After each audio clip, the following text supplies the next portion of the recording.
Ya, anggota yang terlibat atau perwira dua bendara hasil pemeriksaan. Jadi anggota yang terlibat itu bukan terlibat pembunuhan.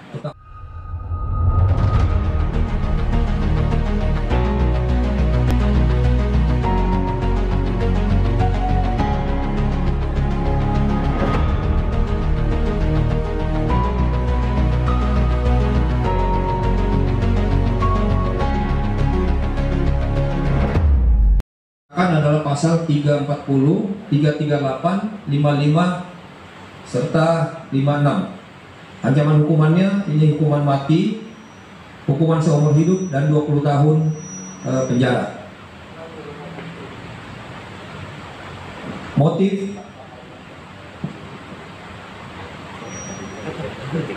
Motifnya adalah diduga permasalahan uang.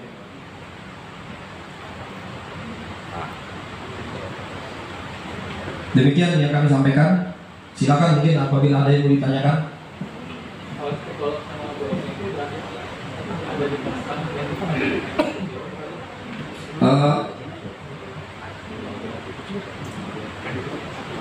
Memang beberapa alat bukti yang dipakai langsung itu masih belum ditemukan.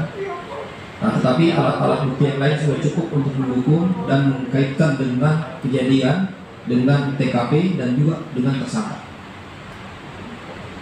Dan tadi kan motifnya diduga karena permasalahan uang.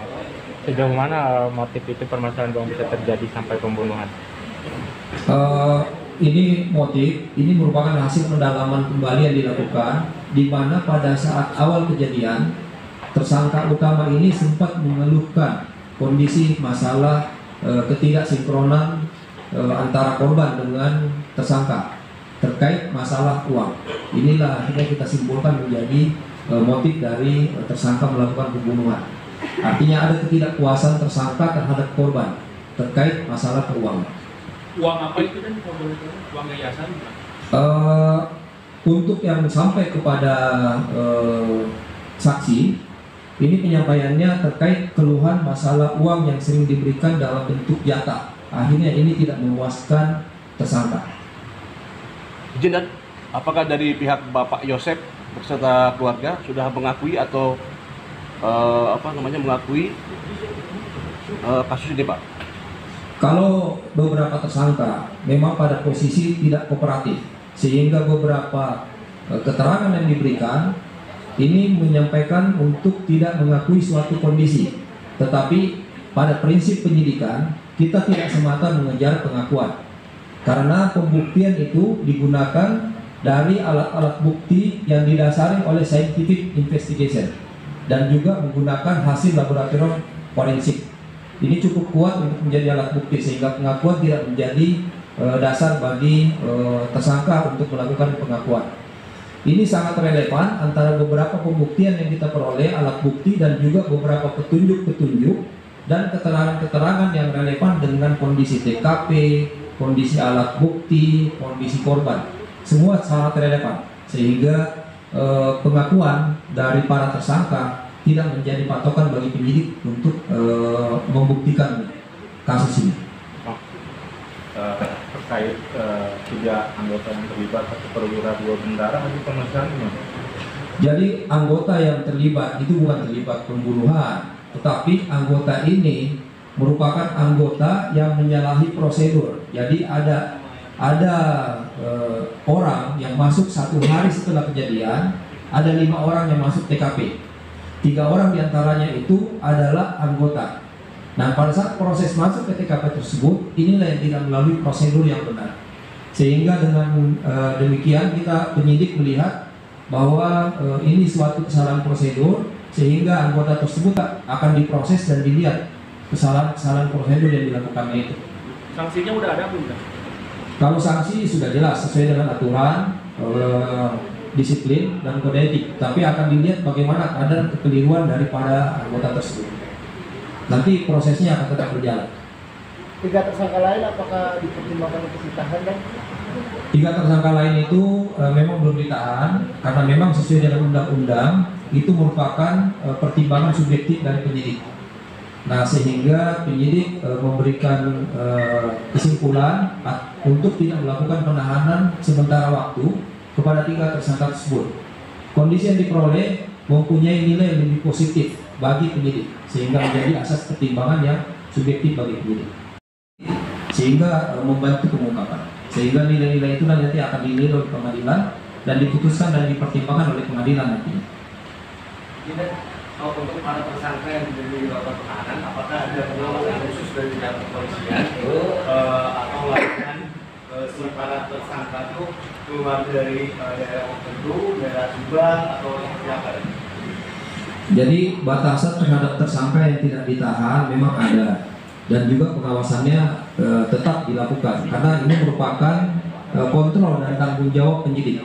Tanggung jawab penyidik adalah bagaimana proses penyidikan ini berjalan tanpa ada hambatan dari para tersangka, di mana pertimbangan penyidik untuk tidak melakukan penahanan normatifnya bahwa tersangka itu tidak melarikan diri, kemudian tidak menghilangkan alat bukti, dan selama ini ada nilai positif yang dipertimbangkan oleh penyidik yang bisa berkontribusi kepada penyidikan, sehingga ini bisa menjadi pertimbangan subjektif dari penyidik.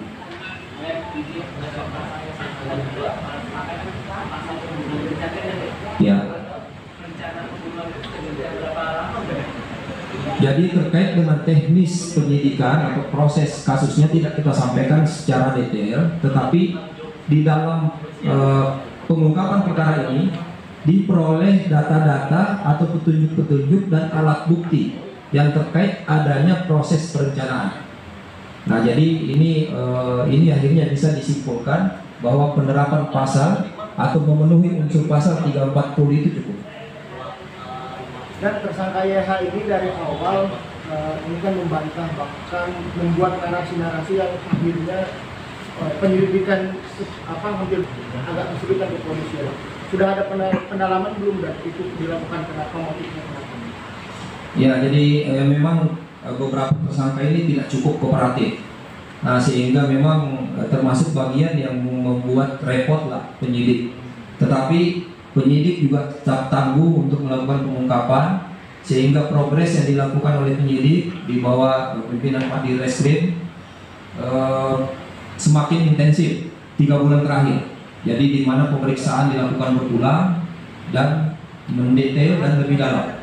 Nah, di mana dalam upaya 3 bulan yang lebih intensif itu akhirnya memperoleh beberapa petunjuk-petunjuk yang bisa melakukan pengungkapan terhadap perkara ini. Walaupun masih ada tidak kooperatif dari para tersangka, tetapi hal yang diingkari tersebut juga sudah tertutupi oleh alat bukti yang kita miliki. Nah, misalnya pengingkaran terkait keberadaan tersangka di TKP. Ada alat bukti yang bisa menunjukkan bahwa tersangka berada di TKP dan tidak teringkarkan, karena itu melalui proses scientific investigation dan juga hasil lapor. Jadi ini salah satu hal.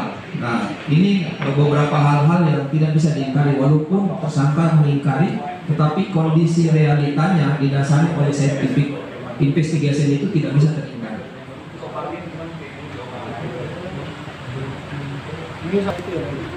Ya, termasuk 55 tersangka. Contoh misalnya juga ada percikan darah ke arah tembok yang akhirnya hilang jejak. Misalnya ada percikan itu tertutup oleh badan manusia. Manusianya ini dipertanyakan, kita cocokkan dengan keterangan yang ada, petunjuk yang ada, itu relevan posisi berdirinya tersangka tersebut. Sehingga memang kita teringkarkan bahwa tersangka yang ada di dalam TKP itu memang ada di sana. Oke, ada lagi? Ya.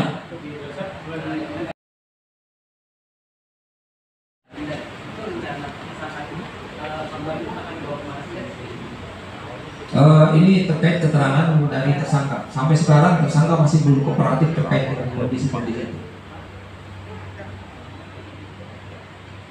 Nah, setelah ini kita akan menyampaikan beberapa kondisi pada saat rekonstruksi. Ini ada beberapa peran yang akan terlihat dari para tersangka. Geser sedikit biar kebuka ulang aja. Ya, di sini cukup. Sebagai silakan langsung nomor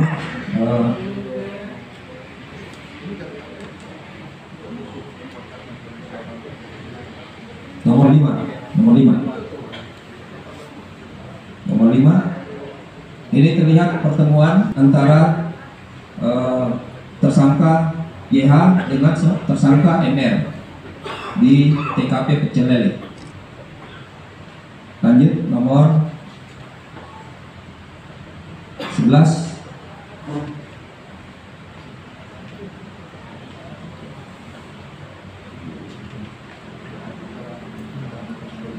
Nomor 10 dulu, 10. Ini para tersangka bertemu di dalam TKP dalam rumah. Tersangka YH, tersangka MR, tersangka AA, dan tersangka AP.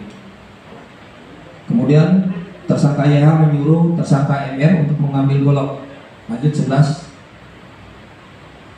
Mengambil golok. Kemudian 15. Maaf, 14. Tersangka YH terlihat cekcok dengan korban yang disaksikan oleh 3 tersangka lain. Nah, kemudian saat cekcok, tersangka AP, lanjut 15, tersangka AP membawa golok menuju kepada tersangka YH dan diterima oleh tersangka YH. Lanjut 17. Terlihat di sini di adegannya tersangka YH membacok korban dan akhirnya korban jatuh di sofa. 18.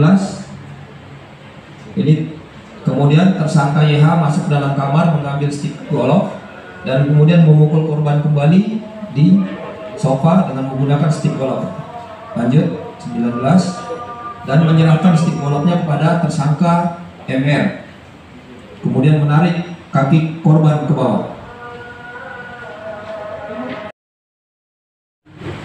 Ada lagi? Izin dan mengenai ada motifnya katanya mengambil uang 30 juta itu bagaimana?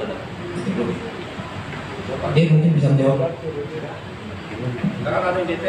Jadi diadakan tadi rekan-rekan sekalian bahwa di ruang tengah ketika terjadi cekcok antara YH dengan korban Tuti, bahwa YH akan kamar dan mengambil uang. Namun Tuti menghalangi sehingga terjadi pertengkaran di luar sampai dengan terjadinya pembacokan dan pemukulan stik golok.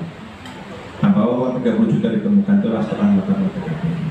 Bahwa ditemukan di kamarnya itu ada uang 30 juta yang kemudian sekarang masih menjadi barang bukti. Jadi pada saat itu kita tidak bisa mengasumsikan berapa uang yang diambil. Yang jelas YH akan ke kamar untuk mengambil uang sendiri, namun dihalangi oleh korban Tuti. Nah, uang itu ditemukan setelah dilakukan TKP dan sekarang sudah kita sebagai barang bukti. Apakah itu motif penyebab pembunuhan itu, Bang? Ya, kalau kita melihat rekonstruksi kemarin dari awal dan sekalian, di mana ketika tersangka YH dengan MR bertemu di rumah makan Pecel Lele, di situ terjadi pembicaraan bahwasanya YH merasa sakit hati selama ini kalau minta uang hanya dikasih sedikit, sehingga minta bantuan kepada Danu untuk